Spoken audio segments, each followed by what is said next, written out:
In a video a little while ago, I showed you this book here, the 6th edition of the Handbook of Chemistry and Physics.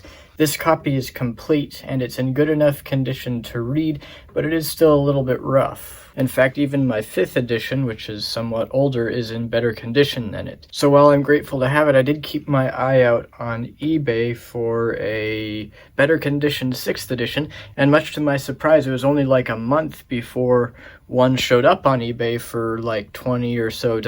I, of course, bought it, and it just arrived. I've got it here. Let's get it unboxed and take a look. Here it is. You can see it's in quite good condition for its age. In fact, if you look at the spine compared to the 5th edition, instead of being in somewhat worse condition than my 5th, it's actually in somewhat better condition. It's much more like my 7th right there. The contents are, of course, the same, so I'm not going to go through that. You can look at my page through of the other 6th edition in my last video if you want to get a sense for what's in there.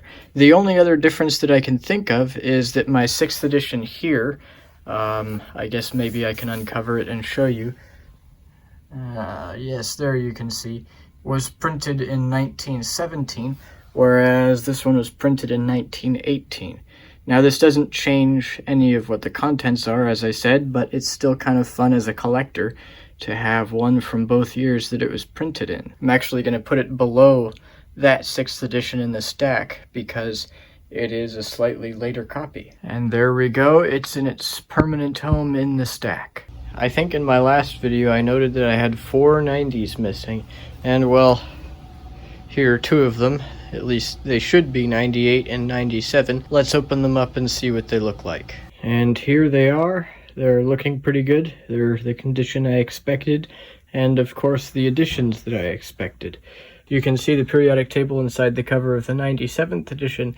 Nihonium hadn't been named, Moscovium, tennessine and oganesson hadn't been named. Let's see if anything had changed by the 98th. However, in the 98th here you see nihonium, moscovium, tennessine and oganesson had been named. I don't remember when exactly they introduced those names, but apparently it was such that CRC Press saw fit to add them between the 97th and the 98th edition. That's fun to know. That's a good example of what I'm talking about when I mention using these books to track science history. Endless changes like that throughout more than 100 years of these books can really allow you to see quite a bit. Anyway, let's get these in the stacks. Yeah, I'm going to have to move the 88th and the 87th out from the bottom to avoid making the stack taller when I add the 98th and the 97th between the 99th and the 96th. The 88th and the 87th will then go over here in this stack below 86.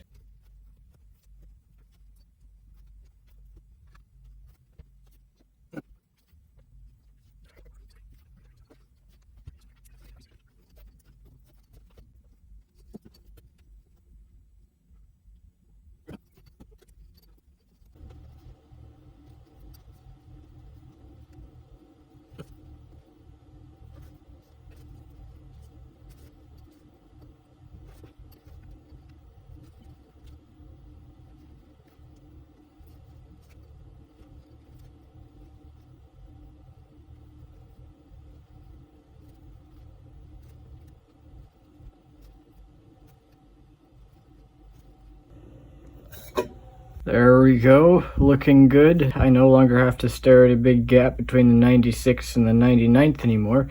That's nice. And over here, this stack has also gotten taller, which is exciting. I'm really nearing completion. All I have left in the 90s is the 90th and the 95th, and then I've got that whole set of 10 covered. Then I can just get the last 200s and work on the few early editions I'm missing, which are the 24th and then the 1st through the 4th. Okay, so the next clip I was going to show you was supposed to be of me receiving and putting in the stacks the 95th edition right there, because that was one of the 2 remaining 90s that I had after putting the 97th and 98th in.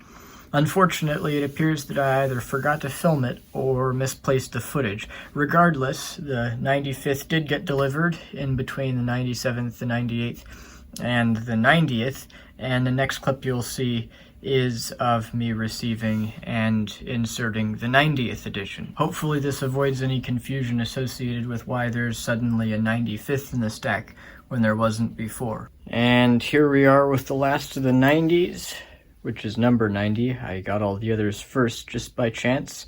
It just arrived a few minutes ago. It's in pretty good condition. Now let's take a look at where the periodic table was at when this edition was published.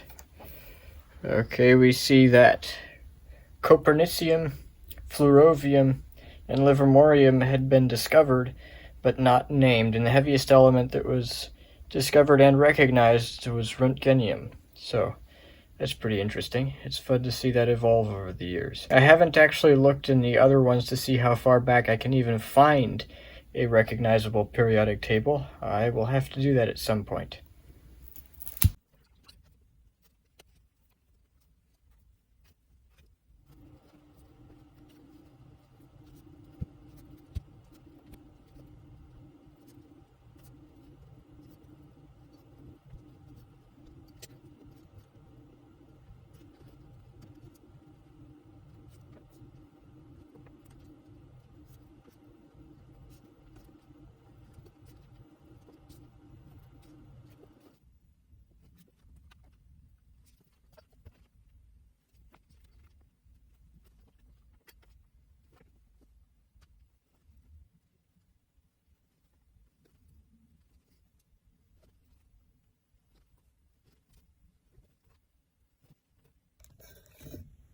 And there they all are, all the 90s in one shot. For people like me who like this kind of thing, that's a pretty exciting sight. It's really cool to see a complete sequence like that.